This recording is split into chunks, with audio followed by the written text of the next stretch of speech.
ऐतिहासिक माधवपुर घेड़ खाते भगवान माधवरायजी और राणी रुक्ष्मणीना विवाहनी तड़ामार तैयारीओ शरू थई गई है। धूळेटीना पवित्र दिवसे परंपरागत रीते भगवानना लग्ननी कंकोत्री लखवामां आवी। महत्वनुं छे के आगामी चैत्र मासमां અહીં 5 दिवसीय भव्य લોકમેળો પણ યોજાવા જઈ રહ્યો છે, ત્યારે અત્યારથી જ તૈયારીઓ હાથ ધરવામાં આવી છે। ઉલ્લેખનીય છે કે માધવપુર ઘેડમાં દર વર્ષે ચૈત્ર માસમાં ભગવાન શ્રી કૃષ્ણ અને રૂક્ષ્મણીજીના વિવાહનો ભવ્ય ઉત્સવ યોજવાય છે, જેની શરૂઆત રંગોત્સવના પર્વથી જ થાય છે। ફાગણ વદ એકમ એટલે ધૂળેટીના દિવસે મધુવન ખાતે આવેલા રૂક્ષ્મણી મંદિરે ભગવાન અને માતાજીના 25 વાનાના લગ્ન લખવામાં આવ્યા છે। જગતગુરુ રામાનુજાચાર્ય અને વલ્લભાચાર્યની સાક્ષીમાં લગ્નની કંકોત્રી લખવાની આ સદીઓ જૂની પરંપરા આજે પણ હર્ષોલ્લાસ સાથે નિભાવવામાં આવે છે। જણાવી દઈએ કે આગામી ચૈત્ર મહિનામાં રામનવમીથી ચૈત્ર સુદ તેરસ એમ 5 દિવસ સુધી અહીં ભવ્ય લોકમેળો યોજાશે, જેમાં ભગવાનના ફુલેકાથી લઈને સપ્તપદીના ફેરા સુધીના તમામ ધાર્મિક પ્રસંગો ભક્તિભાવપૂર્વક ઉજવવામાં આવશે।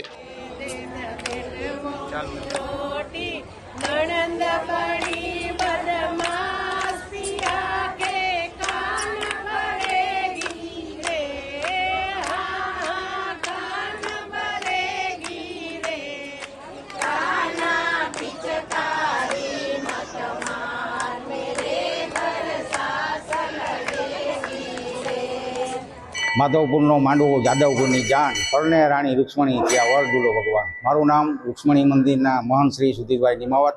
ફાગણ વદ એકમને દિવસે આજે ભગવાનના અને માતાજીના લગ્ન લખાણા છે। જગતગુરુ રામાનુજાચાર્ય અને વલ્લભાચાર્યની સાક્ષીમાં લગ્ન લખાય છે। આ એનું પ્રમાણ છે। 25 વાનાના લગ્ન લખાય છે। ચૈત્ર સુદ નોમને દિવસે ધજા બંધાય છે અને નોમ દસમને 11 3 દિવસ ભગવાનના ફુલેકા ચડે છે। નિજ મંદિરેથી પાછું બ્રહ્મકુંડ સુધી નિજ મંદિરે પધારે છે અને 12ને દિવસે ચૈત્ર સુદ 12 અને જાન મધુવનમાં ગોધુલિક સમયે મધુવનમાં પ્રવેશે અને જ્યારે મંત્રોચ્ચાર થાય મંડપમાં કન્યા પધરાવો સાવધાન, ત્યારે માતાજીને અહીંથી પાલખીમાં બિરાજમાન સુશોભિત કરી સોળે શણગારે સજી અને મંડપમાં લઈ જવામાં આવે છે અને ત્યાં સપ્તપદી 7 ફેરા ફરવામાં આવે છે।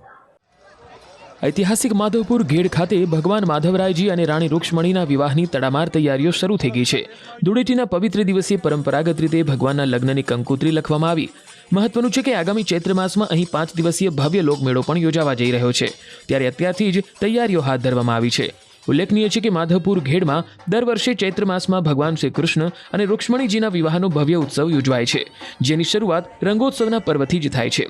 ફાગણ વદ એકમ એટલે ધૂળેટીના દિવસે મધુવન ખાતે આવેલા રૂક્ષ્મણી મંદિરે ભગવાન અને માતાજીના 25 વાનાના લગ્ન લખવામાં આવ્યા છે। જગતગુરુ રામાનુજાચાર્ય અને વલ્લભાચાર્યની સાક્ષીમાં લગ્નની કંકોત્રી લખવાની આ સદીઓ જૂની પરંપરા આજે પણ હર્ષોલ્લાસ સાથે નિભાવવામાં આવે છે। જણાવી દઈએ કે આગામી ચૈત્ર મહિનામાં રામનવમીથી ચૈત્ર સુદ તેરસ એમ 5 દિવસ સુધી અહીં ભવ્ય લોકમેળો યોજાશે, જેમાં ભગવાનના ફુલેકાથી લઈને સપ્તપદીના ફેરા સુધીના તમામ ધાર્મિક પ્રસંગો ભક્તિભાવપૂર્વક ઉજવવામાં આવશે।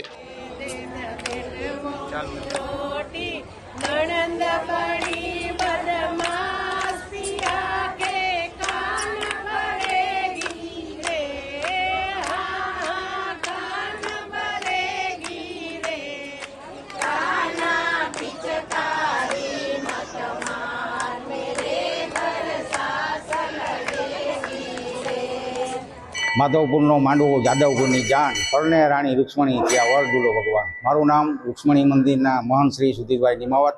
ફાગણ વદ એકમને દિવસે આજે ભગવાનના અને માતાજીના લગ્ન લખાણા છે। જગતગુરુ રામાનુજાચાર્ય અને વલ્લભાચાર્યની સાક્ષીમાં લગ્ન લખાય છે। આ એનું પ્રમાણ છે। 25 વાનાના લગ્ન લખાય છે। ચૈત્ર સુદ નોમને દિવસે ધજા બંધાય છે અને નોમ દસમને 11 3 દિવસ ભગવાનના ફુલેકા ચડે છે। નિજ મંદિરેથી પાછું બ્રહ્મકુંડ સુધી નિજ મંદિરે પધારે છે અને 12ને દિવસે ચૈત્ર સુદ 12 અને જાન મધુવનમાં ગોધુલિક સમયે મધુવનમાં પ્રવેશે અને જ્યારે મંત્રોચ્ચાર થાય મંડપમાં કન્યા પધરાવો સાવધાન, ત્યારે માતાજીને અહીંથી પાલખીમાં બિરાજમાન સુશોભિત કરી સોળે શણગારે સજી અને મંડપમાં લઈ જવામાં આવે છે અને ત્યાં સપ્તપદી 7 ફેરા ફરવામાં આવે છે।